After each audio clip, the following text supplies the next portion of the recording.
C'est insuffisant. Salut à tous, on se retrouve pour le débrief du match entre la Namibie et le Cameroun. Score l'Univerge 0-0. Le Cameroun a été mauvais. N'hésitez pas à liker et à vous abonner si vous êtes nouveau. On est parti pour les statistiques du match qui sont en faveur de la Namibie. 15 tirs avec un tir cadré et le Cameroun c'est 10 tirs, 2 tirs cadrés. Une possession à 63% pour les Camerounais, 37 pour la Namibie. 425 passes pour les Camerounais, 256 pour les Namibiens, précision de passe à 81% pour les Camerounais, 72 pour les Namibiens, 10 fautes pour les Namibiens, 8 pour les Camerounais, 2 cartons jaunes pour les Camerounais, 3 pour les Namibiens. On a eu un hors-jeu pour les Camerounais, 3 pour les Namibiens et 4 corners pour les deux équipes. Là, on est parti en image pour la grosse occasion des Namibiens, ce double poteau.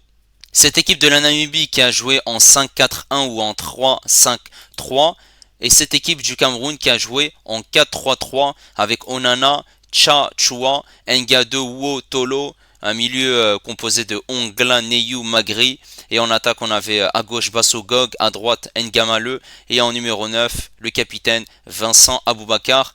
Les Namibiens qui vont avoir une grosse situation à la 57e minute de jeu, un centre sur le côté droit, la tête, ça va arriver sur le poteau. Ensuite, ce ballon va être récupéré et va être frappé. Un nouveau poteau. Sur ce coup-là, Onana a été battu et ils n'ont pas réussi à concrétiser malheureusement cette occasion. Voilà, on a vu un match compliqué.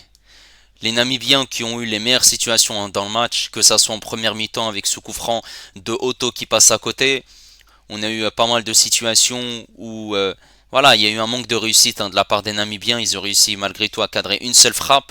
Les Camerounais qui, voilà, c'était compliqué en première mi-temps dans le jeu. Et en deuxième mi-temps, c'était un peu mieux où il y a eu des situations, il y a eu des centres. Mais c'était très compliqué malgré tout. Dans l'envie, il y avait une envie voilà, des Camerounais en deuxième mi-temps. En première, c'était compliqué. Beaucoup de passes voilà, en retrait, il n'y avait pas de mouvement, pas d'activité, les joueurs ne combinaient pas et on voyait que cette équipe namibienne arrivait à réussir à récupérer certains ballons. Ouais, il y avait pas mal de déchets techniques aussi durant cette rencontre et les Namibiens qui projetaient des longs ballons pour essayer de voilà de surprendre cette défense camerounaise. Ils ont réussi à le faire, des longs ballons, il y a des contrôles, des frappes qui passent à côté.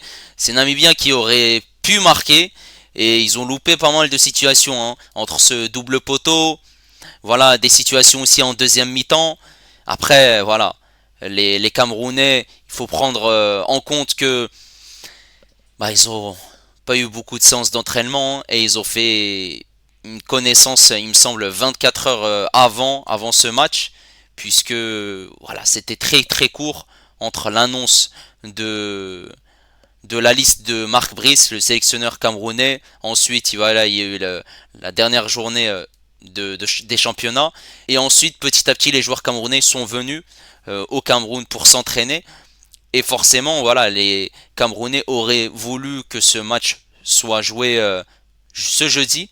Mais voilà, la demande a été refusée. Et c'était compliqué, voilà, durant cette rencontre pour les Camerounais, même si, voilà, les Camerounais sont déjà qualifiés. Ensuite, voilà, il n'y a pas vraiment une grosse problématique. Les Camerounais dans le groupe J sont premiers avec 11 points. Juste derrière, il y a le Zimbabwe qui est deuxième avec 8 points. Zimbabwe qui a pas encore perdu de match, 2 victoires, 2 matchs nuls. Et Zimbabwe qui va jouer contre le Kenya. Et si le Zimbabwe gagne contre le Kenya, ils arriveront à hauteur du Cameroun, sachant que le prochain match du Cameroun, ça sera contre le Zimbabwe. La Namibie qui avait voulu montrer un beau visage aujourd'hui en Afrique du Sud, puisque le match voilà, se joue en Afrique du Sud, sachant que la Namibie n'a pas de stade homologué, avec 4 défaites au compteur. Voilà, ils ont réussi aujourd'hui à prendre un point face à cette sélection camerounaise. Bravo à eux. Après, forcément, on s'attend largement mieux de la part du Cameroun. Voilà, par rapport aux joueurs qui y jouent, on a Onana qui joue à Manchester United, on a d'autres joueurs qui sont intéressants dans cette équipe. Il y avait certains joueurs qui ne pouvaient pas jouer, notamment Mbeumo. On va parler maintenant de ces joueurs camerounais, de leurs prestations, et on va commencer par Onana. Onana a fait un match intéressant, il a sorti des parades pertinentes. Il est resté vigilant, voilà, il n'a pas encaissé de but, mais il faut aussi souligner le match de Maova qui a été intéressant malgré tout, puisqu'il a sorti quand même les parades qu'il fallait. Ensuite, sur le côté droit, on avait Cha-Chua qui a joué une mi-temps seulement et Cha-Chua n'a pas apporté offensivement. Voilà, défensivement, il a fait le strict minimum. Après, il lançait des longs ballons, il n'y avait pas vraiment de verticalité, pas vraiment grand-chose de sa part. Et je pense que c'est d'ailleurs pour ça que Marc Brice a voulu le changer à la mi-temps, faisant rentrer Kilama. Mais bon, même lui, il n'a pas apporté grand-chose. Cette charnière centrale, Uwo Nga2. Alors, Uwo et Nga2, bah, c'était pas fantastique, hein, on va pas se mentir. Uwo et Nga2 qui, voilà, charnière expérimentée malgré tout. Et ils ont montré des choses intéressantes et d'autres choses moins intéressantes, puisque ces joueurs namibiens arrivaient facilement à trouver des solutions dans cette surface de réparation. Mauvais marquage, les duels n'étaient pas forcément gagnés, manque de physique sur certains coups. Voilà, on a vu une charnière qui était pas top top. Ils se faisaient bouger facilement. Donc leur prestation n'est pas top malgré tout. Sur le côté gauche, on avait Tolo qui a été insuffisant, hein, et il n'a pas été pertinent offensivement. Défensivement, il s'est fait bouger. Il n'y a pas eu grand chose, hein. Voilà, c'était des dégagements. Il jouait court. Il prenait pas énormément de risques. Ouais, c'est un match compliqué, hein, pour l'arrière gauche camerounais. Ce milieu composé de Ongla, Neyou, Magri. Il n'y a pas eu grand chose, hein. Ongla, Neyou, Magri, c'était compliqué, hein. Un milieu qui manquait de repères, un milieu qui n'apportait pas satisfaction aujourd'hui. Voilà, beaucoup de déchets techniques, il y a eu très peu de récupération de la part de Ongla. Magri qui a eu quelques situations, Neyou c'était compliqué, hein, durant cette rencontre.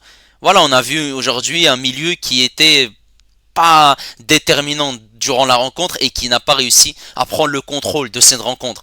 Et en attaque, on avait Bassogog, Aboubakar et Ngamale. Et Bassogog, il a été inexistant. Je l'ai pas vu de la rencontre, hein. Je l'ai clairement pas vu. Absent totalement. Ngamale qui a eu quelques situations où il a dribblé, il a percuté, il a réussi à essayer de trouver des solutions, même aussi de par les centres, mais c'était compliqué durant l'ensemble de cette rencontre. Et Aboubakar, le capitaine, qui a eu des situations en fin de rencontre, notamment cette tête, cette occasion qui passe à côté, mais c'était insuffisant. Ils ont réussi à cadrer que 2 fois les Camerounais et ils ont eu 10 tirs. C'était très mauvais. Tu comptes la Namibie qui est déjà éliminée, qui a déjà 4 défaites au compteur. Après oui, Marc Brice a fait des changements pour essayer d'apporter voilà, une plus-value supplémentaire, où Nkoudou qui est rentré à la place de Ngamale a fait quelques différences. Je l'ai trouvé pertinent durant son entrée, de par les centres, de par les dribbles, de par la percussion, et aussi il a pu apporter voilà, du mouvement, de la variété dans son jeu. J'ai trouvé que c'était intéressant.